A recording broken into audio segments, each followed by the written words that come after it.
सात संगत जी बड़े प्यार से कहना धन्य निरंकार जी। सात संगत जी दासी आप सभी के बीच एक विचार लेकर आई है। सात संगत आशा है प्रवान करेंगे। सात संगत जी अगर आप मेरे चैनल पर नए हैं तो चैनल को सब्सक्राइब करना ना भूलें। सात संगत जी बड़े प्यार से कहना जी धन्य निरंकार जी। सात संगत जी इतिहास की किताबों में हम युद्धों, संधियों और साम्राज्यों के उत्थान पतन की कहानियाँ पढ़ते हैं सात संगत, लेकिन इतिहास का एक और पन्ना है जो स्याही से नहीं सात संगत बल्कि आत्माओं के संवाद से लिखा गया है। ये कहानी एक ऐसी ही अद्भुत गाथा है सात संगत। ये कहानी है रूप से स्वरूप तक की यात्रा की। सात संगत एक तरफ थी चित्तौड़ की महारानी मीराबाई सात संगत, जिनका रोम रोम अपने प्रियतम कृष्ण के रूप में डूबा था, और दूसरी तरफ थे काशी के महासंत गुरु रविदास सात संगत, जो उस रूप के पीछे छिपे परम स्वरूप के ज्ञाता थे। ये घटना उस 15वीं शताब्दी की सात संगत जी अविस्मरणीय है सात संगत, जब स्वयं भगवान कृष्ण ने अपने सबसे प्रिय भक्त को पूर्णता का मार्ग दिखाया सात संगत, और ये मार्ग जाता था गुरु रविदास के चरणों तक।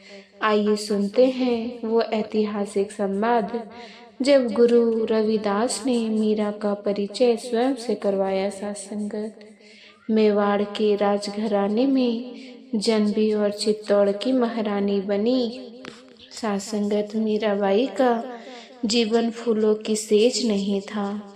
बचपन में मिले गिरधर गोपाल की मूर्ति ही उनका संसार बन गई। विवाह के बाद जब वो चित्तौड़ आई तो अपने साथ अपने कृष्ण को भी ले आई सात संगत। राजमहल के ऐश्वर्य और राजनीतिक दांव पेच से उन्हें कोई मोह नहीं था सात संगत। उनका मन तो केवल अपने सांवरिया के लिए रमता था सात संगत। वो घंटों अपनी मूर्ति से बातें करती, उसे भोग लगाती, उसके सामने नाचती गाती सात संगत जी। राज परिवार के लिए ये सब एक रानी के आचरण के विरुद्ध था।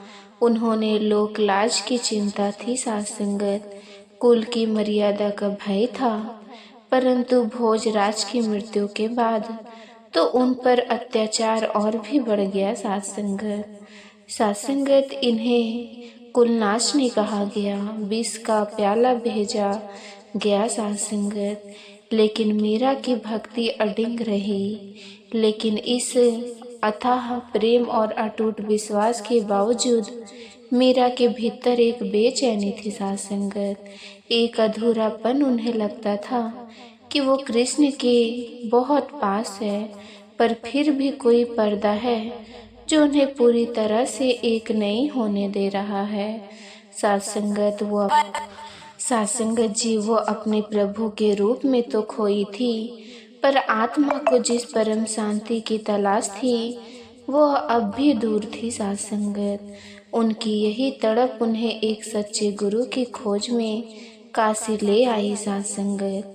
राजसी वस्त्र त्याग कर एक साधारण भक्त के वेश में मीलों की यात्रा कर जब मीराबाई काशी में गुरु रविदास की कुटिया के द्वार पर पहुंची तो वो दृश्य अपने आप में एक क्रांति था सात संगत। चित्तौड़ की महारानी एक कर्म सात संगतकार संत के चरणों में झुकी हुई थी। उनकी आंखों से बहते आंसू उनकी पीड़ा बयान कर रहे थे। मीराबाई ने भावुक होकर कांपती हुई आवाज में कहा, गुरुदेव मैं मीरा, मैंने अपने गिरधर के लिए सब कुछ त्याग दिया। मेरा रोम रोम उन्हीं के नाम की रट लगाता है। वो मुझसे बातें करते हैं, मेरे हर संकट में मेरी रक्षा करते हैं, फिर भी मेरे मन में ये अधूरापन क्यों है? ये विरह की अग्नि शांति क्यों नहीं है? मुझे पूर्णता का मार्ग दिखाइए। गुरु रविदास जो उस समय अपने काम में लीन थे, उन्होंने सिर उठाया। उनकी आंखों में ना कोई आश्चर्य था ना कोई अहंकार, केवल सासंगत अथाह करुणा थी। मीरा को ध्यान से सुना और सात संगत जी फिर एक प्रश्न किया जो सीधा मीरा के विश्वास के केंद्र पर चोट करने वाला था। सात संगत रविदास ने शांत और गहरी आवाज में कहा, पुत्री, तुम कहती हो कि तुम्हारे प्रभु तुमसे सीधा संवाद करते हैं। तुम्हें पूर्ण विश्वास है कि जिसे तुम पाया है वही अंतिम सत्य है। सात संगत मीराबाई दृढ़ता से वहाँ कहा, सात संगत जी, गुरुवर, इससे बड़ा सत्य और क्या होगा कि भगवान स्वयं मुझसे बात करते हैं। मेरे लिए तो मेरे गिरधर ही आदि हैं, वही अंत है, वही परम और अंतिम सत्य है। मेरा ये अडिग विश्वास देखकर गुरु रविदास मुस्कुराए। उन्होंने इस विश्वास को तोड़ा नहीं, बल्कि इसे ही सत्य की कसौटी बना दिया। सात संगत रविदास ने प्रेम से कहा, बहुत अच्छा पुत्री, तुम्हारा प्रेम प्रशंसनीय है। सात संगत तो सात संगत आज तुम जाओ और अपने कृष्ण से एक प्रश्न पूछो। उनसे कहना कि हे मेरे प्रभु, काशी में एक संत रविदास हैं। वो कहते हैं कि परम सत्य निरंकार है, नाम और रूप से परे हैं, पर आप तो मेरे सर्वस्व हैं। सात संगत आप साकार होकर मुझसे बात करते हैं, कृपया करके मेरा भ्रम दूर करें। आप ही बताएं, क्या आप ही अंतिम सत्य है या सात संगत जी सत्य कुछ और है। गुरु की आज्ञा पाकर मीरा अपनी कुटिया में लौटी। सात संगत मन में द्वंद्व था, एक तरफ गुफा का वचन, दूसरी तरफ अपना जीवन भर का विश्वास। सात संगत उन्होंने अपने गिरधन की मूर्ति के सामने आंखें बंद की और पूरी श्रद्धा से गुरु का दिया प्रश्न दोहराया। सात संगत मीराबाई ने कहा, हे मेरे शावरिया, आज आप ही मेरा न्याय करें। गुरु रविदास कहते हैं कि परम सत्य, परम ब्रह्म, निरंकार परमात्मा है, पर मैंने तो आपको ही अपना सर्वस्व माना है। आप ही बताइए प्रभु, क्या है अंतिम सत्य। मीरा पूरी तरह से डूब कर पूछ रही थी और तब वो अपने चमत्कार हुआ। सात संगत जिसकी गाथा आज भी गाई जाती है। उस शांत कक्ष में उस मूर्ति से एक दिव्य, मधुर और गंभीर वाणी गूंजी। सात संगत कृष्ण ने दिव्य आवाज में कहा, मेरी प्रिय मीरा, तेरी भक्ति अनन्य है। ये सत्य है कि तूने मुझे पाया है, पर तूने मेरे रूप को पाया है, मेरे स्वरूप को नहीं। मेरा यह साकार रूप तो मेरे भक्तों के प्रेम का बंधन है, पर ये मेरी संपूर्णता नहीं। मेरा विश्वास स्वरूप अनंत है। सात संगत निराकार है। यदि तू मेरे उस अविनाशी स्वरूप को जानना चाहती है तो किसी सच्चे सद्गुरु के चरणों में जा। रविदास परम ज्ञानी है, मेरी सच्ची पहचान करवाएंगे। जा मीरा, अपनी इस यात्रा को पूर्ण कर। ये सुनकर मीरा की चेतना जाग उठी। सात संगत उनका अहंकार कि मैंने भगवान को पा लिया है एक क्षण में विलीन हो गया है। वो समझ गई कि अब तक वो केवल द्वार पर थी। वो भागी भागी गुरु रविदास के चरणों में लौट आई। इस बार उनकी आंखों में प्रश्न नहीं, केवल पूर्ण समर्पण था। सात संगत जब मीरा ने पूर्ण समर्पण कर दिया, तब गुरु रविदास ने उन्हें वो ज्ञान दिया जो शब्दों से परे है। सात संगत ये ब्रह्म ज्ञान का दिव्य क्षण था। रविदास जी अनंत, गहरी, शांत और ब्रह्मांडनीय गूंज के साथ कहते हैं, पुत्री मीरा, अब तू सत्य को जानने के लिए तैयार है।